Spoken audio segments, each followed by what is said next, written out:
Last weekend saw the 7th East Midlands Food and Drink Festival take place in the grounds of Brooksby Hall, a natural location in the area considered the rural capital of foods. This year's damp weather didn't stop queues of people eager to see over 200 stalls, sampling the best in the region's largest food and drink festival, for the serious foodie to the happy browser. This year the festival takes place in a backdrop of recession. Matthew O'Callaghan, who's chairman of the Melton Food Partnership, told us how the event was progressing and some of the difficulties in holding such an event. And Caroline Kenyon, who's part of the organising team, tells us what's new at this year's festival and how it was matching up to previous years. Going extremely well. Yes, it was a cracking day, brilliant weather, lots of people coming in. We've got a lot of new exhibitors now, and we've sort of had a turnover of some of them. We've expanded the festival. Really good day out, really good. I mean, obviously first of all it's the publicity, and you've got to start with that. But now word of mouth has got out such that Melton is now on the National Food Calendar. When we did a survey first off, I think it was something like 55% of the people who came to that first show had never been to a food festival before. Now it's down to about 15%. So we've actually educated the public in the East Midlands about what food festivals are about. It's called the Food Library. It's a new feature for this year, and really the idea is to have a sort of smaller, more reflective area where we can explore food in conversation with tastings and samplings. We've got children making pasta, making breads, they're potting up little herbs into herb gardens, doing questionnaires and colouring in, and it's just yet another really nice way of showing children what food is really all about. It doesn't come on a plastic dish from the supermarket, but it's something that's real, it's tactile, it's all to do with health as well as pleasure. Local celebrities included East Midlands Today and BBC Radio Leicester's gardener Adi Damon, who recently been nominated for Best New Talent in Gardening. He was there on his chilli store, and we asked him what makes a hot chilli and what gardening programme does he listen to.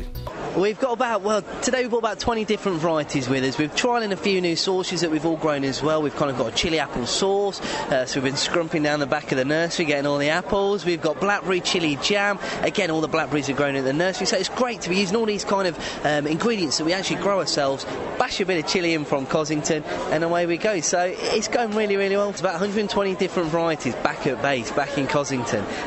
But here, we couldn't quite bring that many with us, unfortunately. I'd have liked to have done.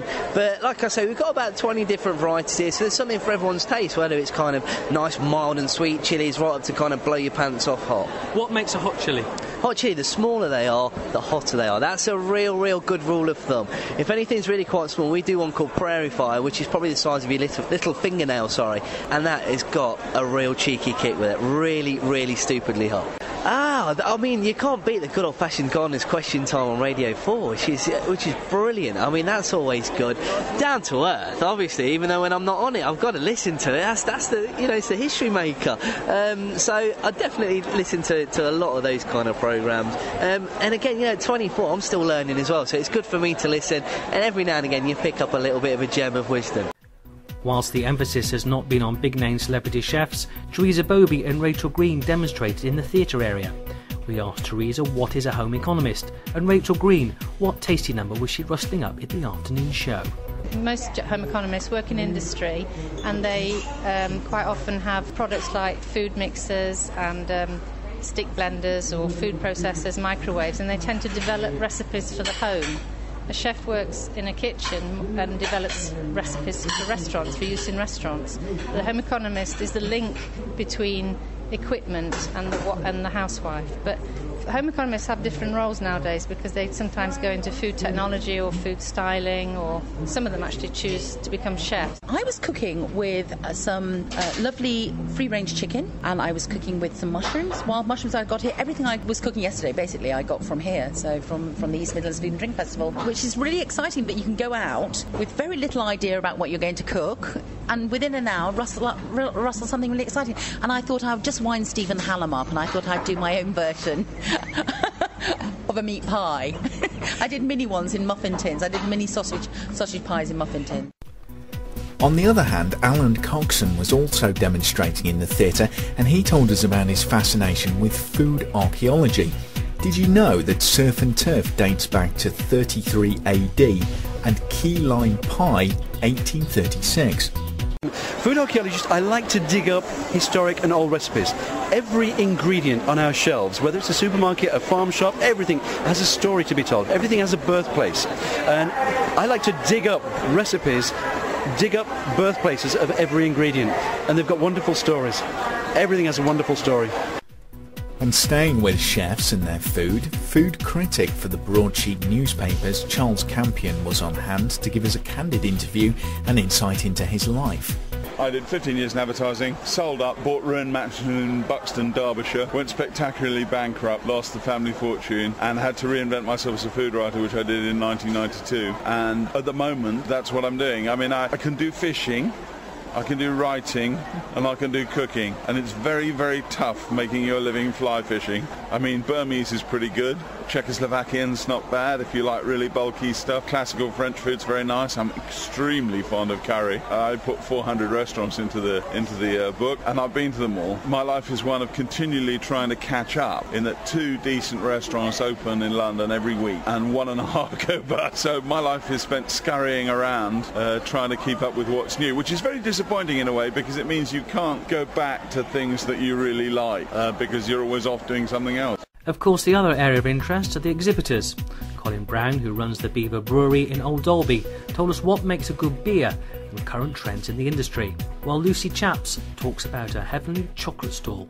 English whole hops, the best we can buy from Worcester, and that makes a difference. It's like the malt. If you keep things simple, it's a bit like cooking. If you use the best ingredients, follow tried and trusted methods, generally you're going to end up with a good product. So we buy the best malt and hops we can. We follow tried and trusted, very old traditional brewing methods. We use a live brewer's yeast, and I like to think that all comes through in the character and the flavour of the beer. Yeah.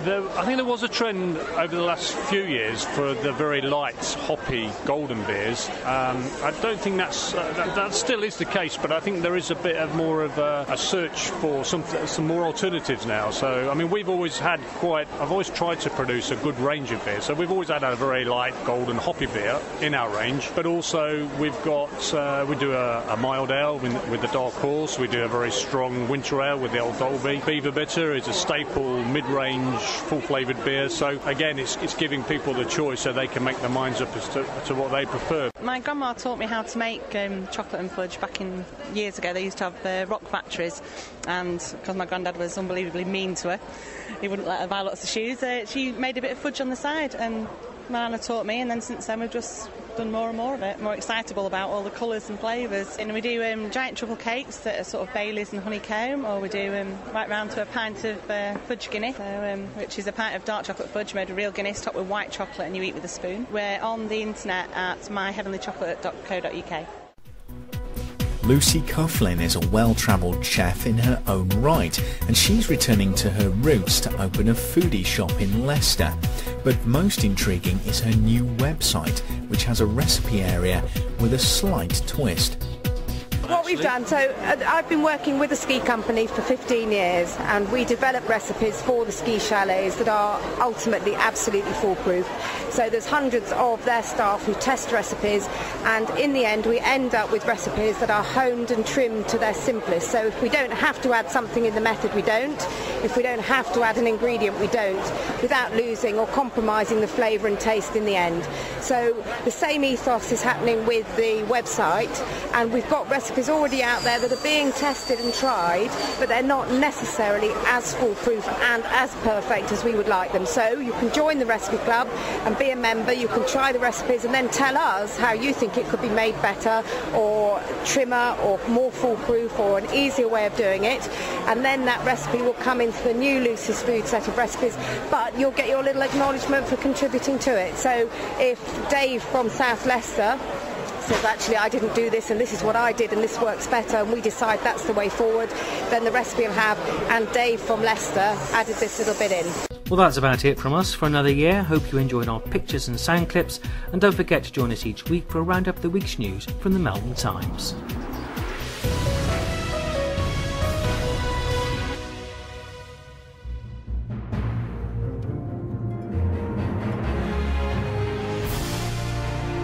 That was a JK Media Productions and MarkPugh.com presentation for the Melton Times.